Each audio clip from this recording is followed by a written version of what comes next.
आपको क्या लगता है कि एक लड़की का तलाकशुदा होना ज़्यादा सही है या फिर उसे दहेज के लिए प्रताड़ना सहना बहुत सही है? आई थिंक तलाकशुदा होना ज़्यादा सही है, क्योंकि कोई भी माँ बाप नहीं चाहता कि उसकी बच्ची मर जाए।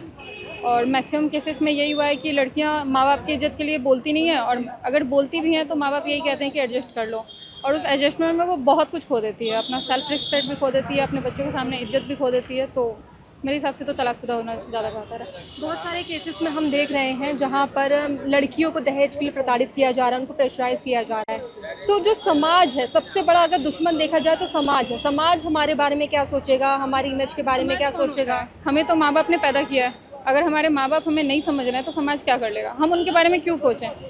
हम पढ़े लिखे हैं, आजकल के युग के हैं, तो हम कमा के इतना तो कर ही सकते हैं कि हम अपने पैरों पे खड़े हो सकें। तो उससे अच्छा है कि मुझे नहीं लगता कि ना शादी की ज़रूरत है और ना ही पति के नाम की ज़रूरत है।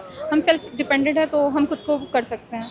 एंड ये भी बता दूं कि मैं भी शादीशुदा हूँ और मैं अपनी बेटी को भी अकेले देख रही हूँ। तो मेरे अकॉर्डिंग ज़रूरी नहीं है कि पति का नाम होना कंपलसरी है। अपनी लाइफ हम अपने हिसाब से जी सकते हैं। तो कभी आप लोगों को मतलब आपको लगा कि सोसाइटी आपको ताना मार रही है, आपके साथ मिसबिहेव कर रही है, पार्टीशन कर रही है? सोसाइटी कौन होती है? सोसाइटी अगर कह भी रही है तो आप इग्नोर करो ना। रास्ते में हम चलते हैं, बहुत सारे लड़के कमेंट्स भी करते हैं, गलत तरीके से कमेंट्स करते हैं, बट हमें क्यों उस कमेंट्स पे ध्यान देना है? हम अपनी लाइफ जी सकते हैं, क्योंकि वो हमें खाना नहीं दे रहे हैं। फैमिली सपोर्ट करती है आपको? हाँ, मेरी फैमिली मुझे बहुत सपोर्ट करती है। इनफैक्ट घर वाले बहुत अच्छे हैं मेरे, नो डाउट बहुत अच्छे हैं, सपोर्टिव हैं वो।